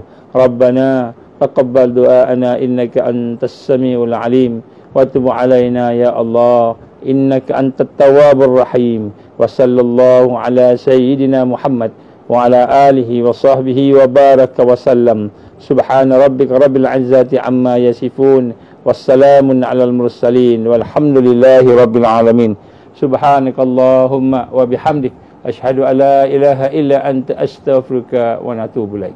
Bismillahirrahmanirrahim. Wal 'asr innal insana lafi khusr illa alladhina amanu wa 'amilus solihat wa tawasaw bil haqqi wa tawasaw bis sabr. Tuan, teruskan doa untuk sahabat-sahabat kita di Palestin, terutamanya yang sedang berjuang, yang daripada Al-Qassam, daripada Hamas, daripada pejuang-pejuang yang lain, terutamanya mereka yang benar-benar untuk membangkitkan, kita kata Al-Aqsa, membebaskan Al-Aqsa. Begitu juga dengan sahabat-sahabat kita tempat lain.